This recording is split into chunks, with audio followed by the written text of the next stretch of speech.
Assalamualaikum warahmatullahi wabarakatuh. Saya Sylvia Rizka Praditawardhani akan menerangkan bab 10 mengenai implikasi etis dari teknologi informasi.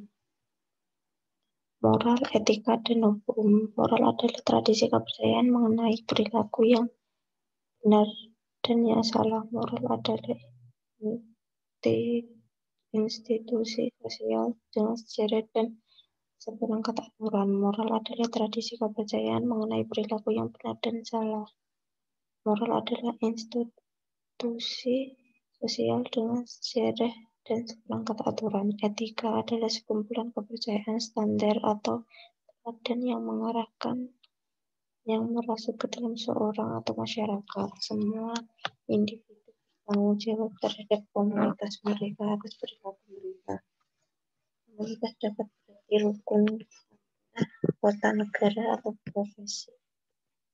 Hukum adalah peraturan perilaku formal yang diterapkan oleh otoritas yang berwenang, pemerintah, terhadap atau warga negaranya.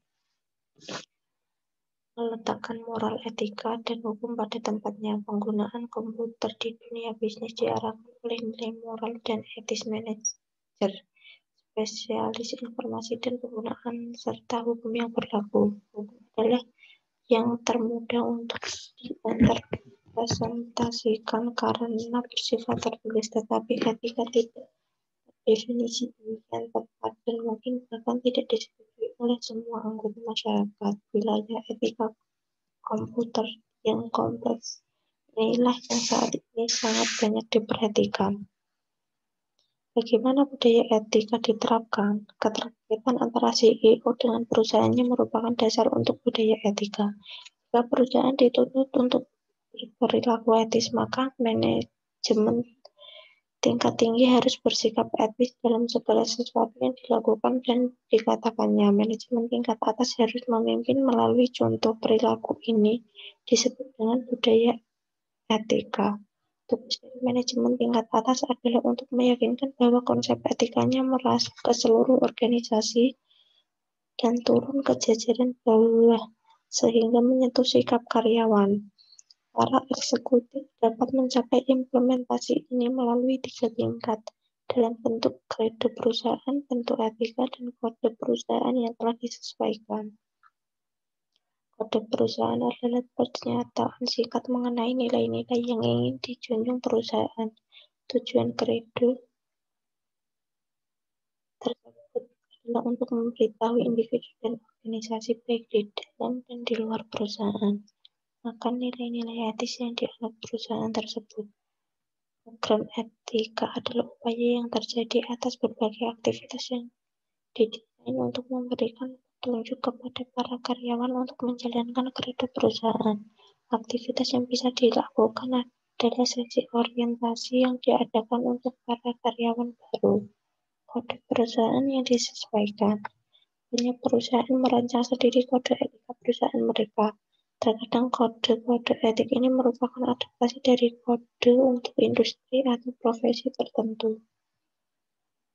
Meletakkan kredo, program, dan kode pada tempatnya. Kredo perusahaan memberikan dasar untuk melakukan program etika perusahaan.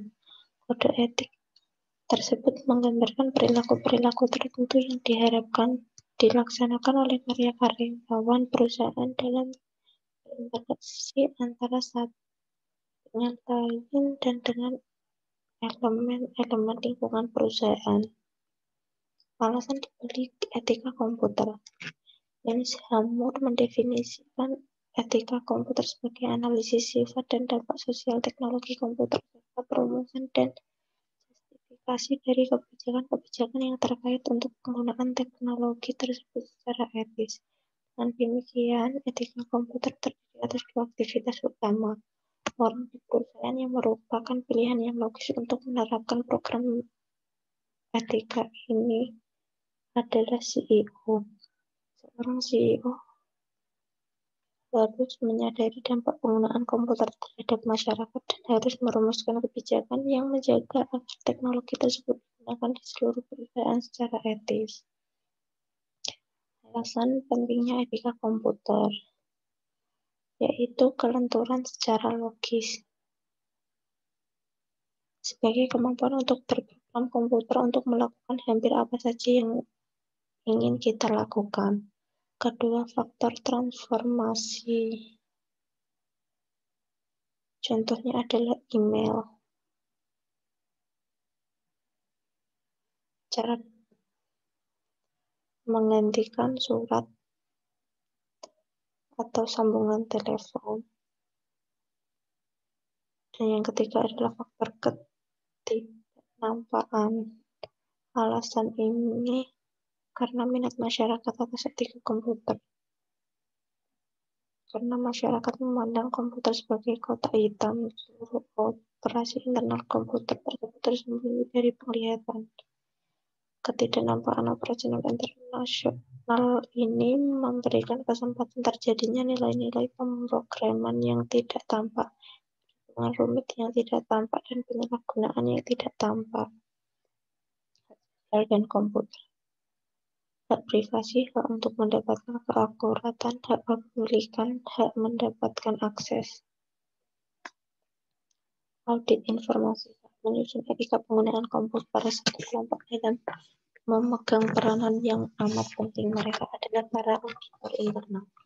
Perusahaan dengan semua ukuran mengandalkan auditor internal dari luar organisasi untuk memverifikasi keakuratan catatan akuntansi. Perusahaan yang lebih besar memiliki staf tersendiri yang berfungsi sebagai auditor internal, yang melakukan analisis yang sama seperti auditor eksternal, namun memiliki tanggung jawab yang lebih luas.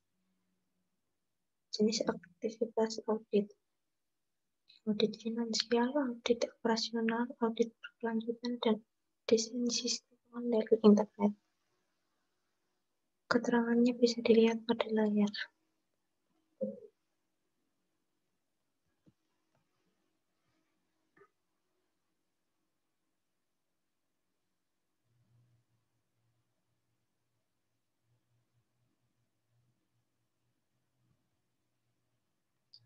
Menerapkan etika dalam teknologi informasi dalam bentuk kode etik dan program edukasi etika yang dapat memberikan fondasi untuk budaya tersebut. Program edukasi dapat membantu perusahaan dalam menetapkan program ketika pada tempatnya. Kode etik digunakan seperti apa adanya atau disesuaikan dengan perusahaan tersebut.